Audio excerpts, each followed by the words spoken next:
Good afternoon, everyone. My name is Richard Kelly. I am with the Forge Inspire Committee, and we are back for our monthly series, Forge Cares, where we interact with corporations here in Topeka and learn how Forge members can volunteer and give back to those organizations and learn a little bit more about the Topeka community and different nonprofits around the area.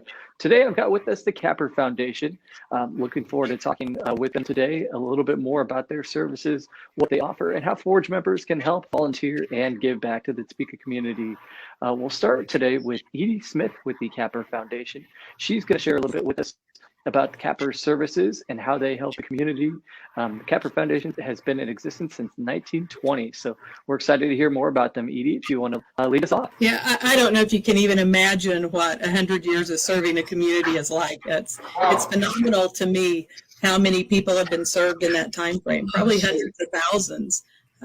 We started serving people who had polio many years ago. Oh my gosh, my background's really crowded. You can see how busy we are. We started serving people over 100 years ago, about 100 years ago with polio, and have adapted over time to where we're serving people with disabilities of all ages, not just children anymore, but children and adults who have different types of disabilities, might be developmental, intellectual, developmental. Our pediatric services include physical therapy, occupational therapy, speech therapy, feeding therapy, behavior services. So you can't imagine how many different types of situations that we encounter daily. Just trying to help children be as independent as they can be, help them to grow into adulthood and be as active as they can be, self-sufficient, become members of our society who can work, who can play, who can be parts of families, parts of our organizations like Forge, hopefully at some point. We also have adult services that we work with adults in our day programs. We're always trying to stimulate them cognitively and physically to keep them active and engaged. Also, we do job training to try and integrate them also into the community and job coach them for success. We have residential programs for adults who need more care. Maybe they don't have someone who can oversee them, so they live in our residential homes. And that happens here in Topeka and Winfield, El Dorado, and Arc City. So our home offices are here, but we do serve people statewide. So it's a pretty extensive program. Absolutely. And how long have you been with the Capper Foundation, Edie? Oh, I'm nearing 4 years. Awesome. And I can't think of a better place to land.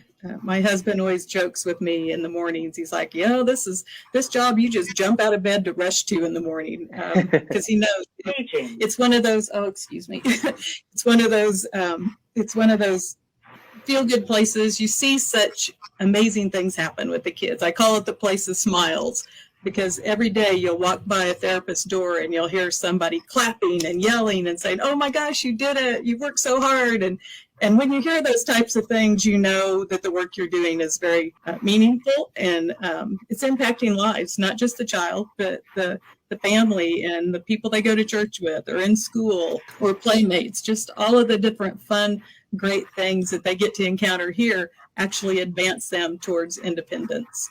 Absolutely. Thank you for providing us a bit of follow-up and information on the Capper Foundation, Edie. We'll move now to Jarrod Guth with the Capper Foundation. We'll talk a little bit about engaging through fundraising and their events committee, and also their resources with ability awareness and disability etiquette training. We've got some really exciting events. One of them on April 24th, which is our Evening for a Child event. As you can see, I didn't even notice this was in the shot, but we have some wine back here in my background. That's not just for me. That's actually part of our auction that we'll be having and part of our wine board that we have helping out in the events. So that's part of the fundraising that we have going on for Evening for a Child. That evening in particular for the event, it's going to be a virtual show. Obviously, when we started planning things out, it was kind of back and forth. We really want to get back into the live thing, but we've done some really cool things this time to kind of stand out from all the other Zoom calls that you've been on, and that's to make it a virtual variety show. So we're going to have music and entertainment and comedy, but more importantly, we're going to be focusing on our families that have gone through CAPRs, because the theme this year is then and now. So it's going to be people that have gone through CAPRs and know what it's like to have these programs in place and help them out. And we're going to see a lot of that. If someone's interested in learning more about that event or about Capper services, can they visit your website? Yeah, it's at capper.org, and then you can just go to events after that. So it's in the drop-down menu on the main page. So. And Jarrod, talk with us just a little bit about your resource of ability awareness and disability etiquette training as well. Yeah, so that's a really exciting couple of programs that we have. As Edie would say, Capper's, like, obviously we're a nonprofit and we're here to help the community in a lot of ways, but we also want to be able to give back to the community by being present in businesses and other organizations where we can actually do some training and give some awareness to what it's like to live everyday life with disabilities. And also, a lot of that, like the etiquette training that we do, is great for people who might work at banks, who might be tellers, or people on the front lines that, deal with all types of people through the public, and they're dealing with people with disabilities. And this is just a way for them to have a better understanding of how to talk and how to be present. Awesome. Terri Steinman with me today. Terri works with volunteerism and can talk with us a little bit more about either one-time engagements or ongoing assisting with programs and services at Capper, including special programs and volunteer activities. Thanks for joining us, Terri. Glad to be here. Capper has many opportunities for volunteering, and they can meet many different interests and levels of involvement.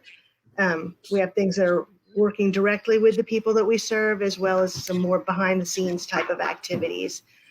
If you're wanting to stay behind the scenes, we've got, people that come in and help with mailings. We have our mailings that go out several times a year.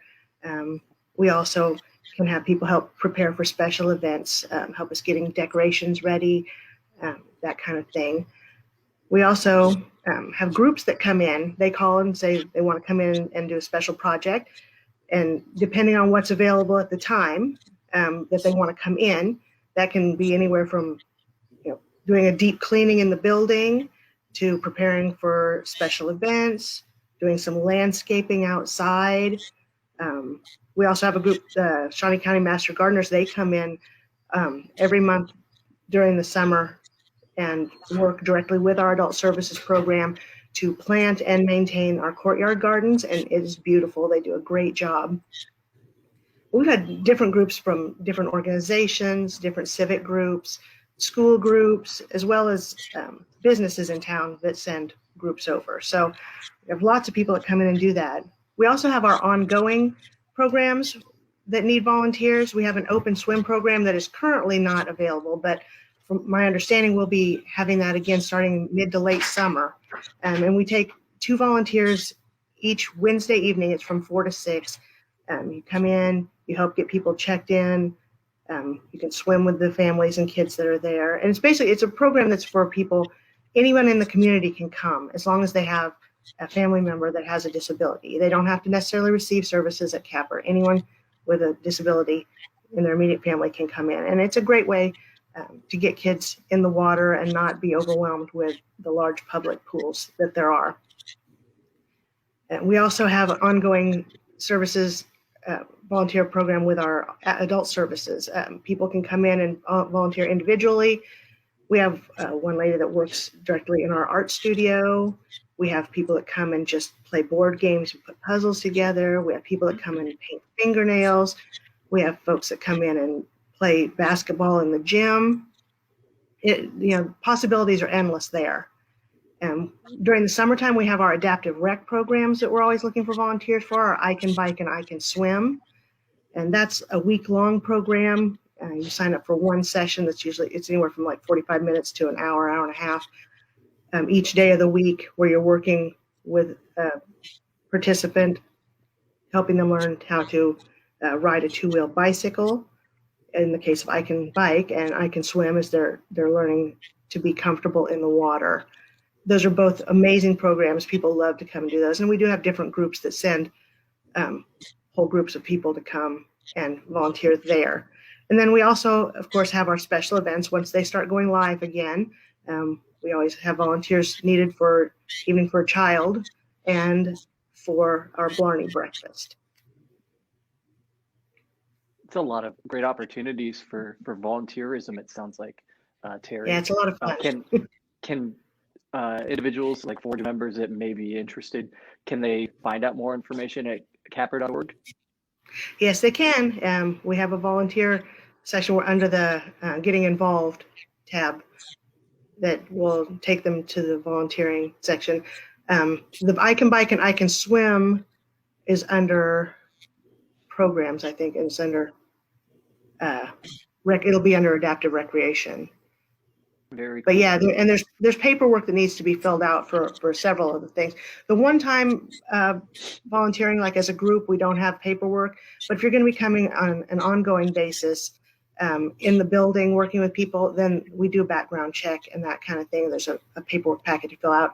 And then I Can Bike and I Can Swim also each has their own respective application process for that. Sure. Is there a obligation for a certain number of hours per month or anything like that, Terri? No, we basically try to tailor it to the volunteers' needs. Whatever they can and want to do, we are glad to have them. Awesome.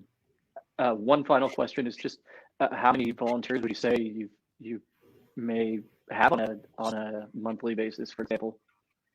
Well, lately it hasn't been a lot because of the whole COVID thing. Sure. But like for I Can Bike, we have 60 volunteers. I Can Swim is 30. We have people that come in, like I said, that do the mailings. We have 5 or 6 that come in and do mailings. We have a handful, probably about anywhere from 5 to 10 people that come in and work with adult services. We have a good amount. I think there's usually 300-400 volunteers throughout the year that put in a ton of volunteer hours for us. Overall, just in talking to all three of you, it sounds like what you do is really rewarding and also really fulfilling. Can you either any of you just kind of shed a light on what it's like for a volunteer interacting with your organization and I guess is it a lot of fun? I would imagine probably pretty rewarding and fulfilling what they do. Oh, absolutely. I especially love I Can Bike and I Can Swim are my 2 favorite weeks of the year because the people that come and volunteer for that, you can see them gaining so much out of it as well as the kids that are participating. I mean, it's really important for kids to be able to learn to ride a 2-wheel bike. I mean, that's a huge step in any kid's life, acceptance and being able to, interact with peers and do things with their family. But the volunteers that come in, I mean, the comments that we get after the events are amazing. The effect that the events have had on their lives and how they feel afterwards. And where's the Capper Foundation's Topeka office located? Is it on 10th Street? Is that correct? We're at 3500 Southwest 10th Avenue, just to the east of Gage.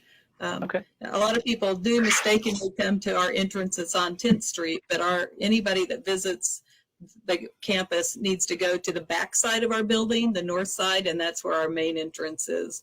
But I did want to just kind of elaborate a little bit on volunteerism. So many of our businesses in the community, they are engaging their staff into volunteer hours and encouraging them to do that. So we're a great option when their companies support volunteer hours and support volunteer rewards for those hours. So we encourage people to come and be a part of that with us. We can find things for you to do. That's not a problem. And just be prepared for a lot of smiles, some kind of raw emotions at times too. But it's just a great place to be. Awesome. Anything else that Terri, Edie, or Jarrod that you'd like to share with us about Capper or about volunteer opportunities or anything coming up for your team? Well, we could share a little bit that if you aren't aware of our auto detailing services that our adults in our day program provide, or our small engine repair, those programs are really pretty unique in that they're able to earn a small wage. We can provide these services for the community, but it really helps them to socialize. So learning some soft essential skills through some of the job training that we do and job offerings that we have here for our adults that we serve, it's pretty important. So come and hang out with us, get your car detailed for, I think it's like $27 inside and out. It's pretty amazing. So, you know, you can interact and kind of test the waters, see if you're comfortable with being here. But I haven't found anyone that doesn't just absolutely love the place after they've been here. Absolutely. Heck yeah. Want to mention too that some of the things that we do here at Cappers for businesses who are interested in, you know, potentially knowing more about what we have to offer is we do give small tours, and we're opening that back up right now so we can kind of give tours of our facility and give a history on Cappers, and they can kind of see what kind of impact that we've had with the community and have a better understanding of what Cappers does and how we can help, you know, in the community and with their business. How they can help us. Thank you, Jarrod. And with those tours, it's nice for people that are interested in volunteering to come in and take a tour, because then they can kind of see what goes on, and it kind of turns on a light bulb in some people that gives them an idea of what they want to do, what they might want to help and volunteer with around the building. Absolutely. And one more time again, we've got coming up on. Terry mentioned we kind of go into some other ones. I can bike and I can swim, and then in September we have our Blarney breakfast, which is we're kind of teaming up at the same time with the St. Patrick's Day parade, which is going to be in September. So it's kind of that'll be fun. Time, but yeah, it'll be a great time. The just to elaborate a little bit on Evening for a Child, that specific fundraiser is our signature major fundraiser of the year, and it is to help us raise scholarship fund money for our pediatric families who maybe they're uninsured or underinsured, or they're just financially strapped, just day-to-day costs. And so it's hard for them to pay their co-pays and deductibles and things of that nature. So it's a fund that really helps our families be able to provide the services for their children. So it's really critical for those groups. Absolutely. It sounds like a very important event, and one that your team takes a lot of pride in helping put on. Well, I thank you all for joining us today on our Forge Cares series. We look forward to sharing this with, again, with the Topeka community and with the Forge community, and hope to get some folks over to your team to perform volunteering, and if not, nothing else, also just bring awareness to what your group does, and hopefully get some more involvement with our team and your team. Well, thank you, Richard and Josh, both for this opportunity. We're delighted to share what we have going on here with Forge, and that's a partnership that we hope we can strengthen and make even better. Likewise.